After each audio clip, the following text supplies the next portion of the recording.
Bem-vindos a mais um programa A Arte da Guerra, como sempre com o embaixador Francisco Seixas da Costa, para, nos dois primeiros momentos deste programa, nos mantermos em cenário de guerra, começando por Israel.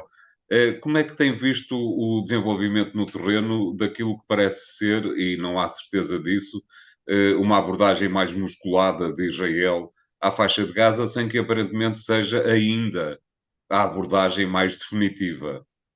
Nós estamos a gravar este programa na terça-feira e nesta questão, mais até do que em qualquer outra, o tempo pode alterar completamente a situação. Exatamente. Portanto, os nossos ouvintes e espectadores têm que perceber um pouco este constrangimento.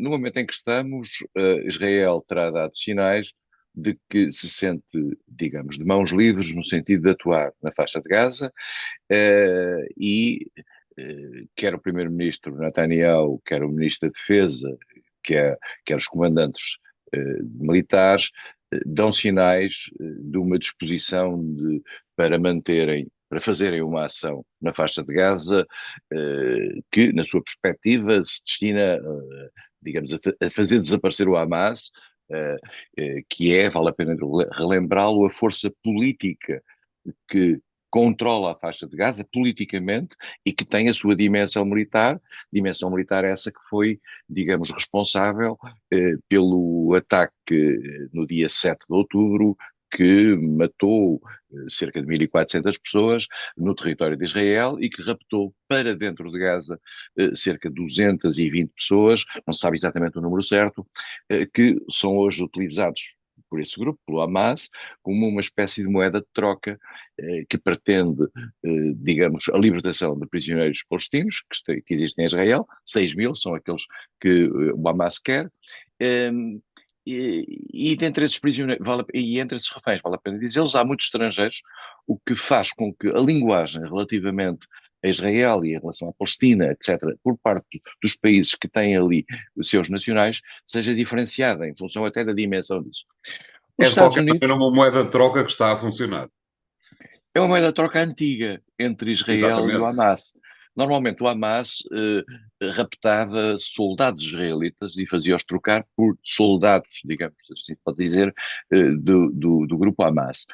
Desta vez entrou pelos civis, os civis, estamos a falar de homens, mulheres e crianças sem nenhuma culpa no processo e que são trazidos, raptados num processo que o Hamas diz que tem a ver com a questão de guerra e, como tal, os civis entram aí, mas, obviamente, que, de acordo com todas as regras internacionais, e os grupos armados não estão isentos das responsabilidades decorrentes daquilo, das ações que praticam no plano violento, naturalmente que configuram crimes contra as leis internacionais e contra as convenções de Genebra, em particular da Segunda Convenção de Genebra.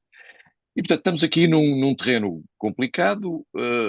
O mundo ocidental não conseguiu, que teve, digamos, o mundo ocidental, eu não digo, eu peço desculpa da expressão, não é verdade. O mundo em geral, com uma resolução nas Nações Unidas, tentou, digamos, isolar Israel e explicar e pedir um cessar-fogo e uma pausa humanitária. Há linguagens várias. Israel reagiu contra a linguagem do secretário-geral, que considerou que, de certa maneira, fazia uma espécie de uma equiparação entre aquilo que foi a ação terrorista do Hamas e aquilo que é a ação defensiva de Israel.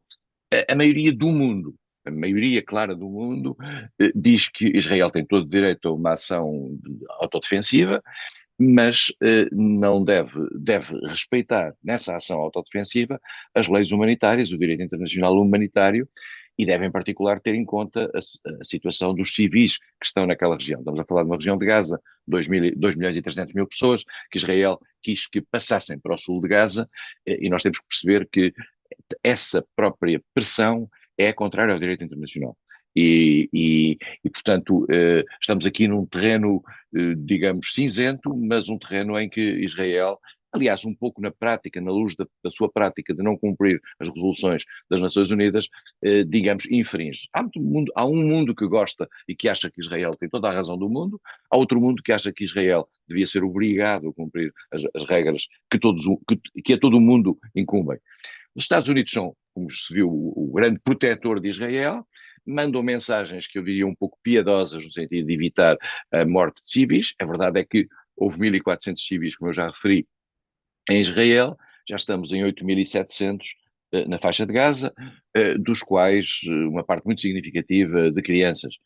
Morreram até agora na faixa de Gaza, vale a pena dizer, desde os ataques israelitas a partir do dia 7 deste mês, do mês de outubro, morreram morreram como é que eu ia dizer? Morreram 6 vezes mais do que as crianças que morreram em conflitos desde 2019 a 2023 em todo o mundo.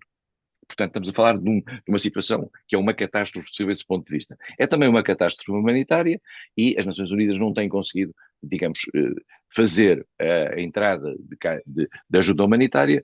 Porquê? Porque Israel considera que nessa ajuda humanitária e para pôr a funcionar os serviços que existem na faixa de Gaza, no sul da faixa de Gaza, a entrada de combustíveis, que é essencial para o dia-a-dia ali, pode funcionar na leitura de Israel como facilitando combustíveis ao Hamas.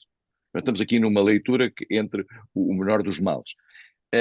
Acha, embaixador, peço desculpa por interromper, acha que as palavras da semana passada de António Guterres influenciaram essa dificuldade com que as ONGs e a própria ONU estão a ter na não, entrada em Gaza? não. Acho que as dificuldades eram as mesmas antes da entrada, antes das palavras do secretário-geral, e quero dizer que a resolução que foi aprovada nas Nações Unidas e que teve 14 votos contra, estamos a falar de um universo de 193 países, 14 votos contra, entre os quais, naturalmente, Israel e os Estados Unidos, e mais 12 países, e esses 12 países estão 6 ilhas do Pacífico, e, portanto, prova que o mundo considera que aquilo que o secretário-geral disse é uma realidade e é a palavra certa. António Guterres fez muitíssimo bem em dizer o que disse e eu diria mesmo que conferiu alguma dignidade à palavra das Nações Unidas, por muito que Israel não goste do que ele diz. Mas Israel não gosta do que dizem as Nações Unidas há décadas. E nós temos que perceber duas coisas. Em primeiro lugar, Israel foi criado praticamente pelas Nações Unidas. E, portanto, o Estatuto de Israel ainda vive um pouco da própria criação das Nações Unidas, a própria repartição entre uma parte israelita, uma parte palestina, está no quadro das Nações Unidas, é da responsabilidade das Nações Unidas, vale a pena dizê-lo, e continua a ser da responsabilidade das Nações Unidas, e Israel incumpre com as várias resoluções das Nações Unidas, não apenas digamos, não acordando as condições mínimas para a criação de um Estado palestino, mas, inclusivamente, colocando 500 mil pessoas a viver na Cisjordânia contra, objetivamente, as resoluções das Nações Unidas, porque aquele território é considerado um território palestino.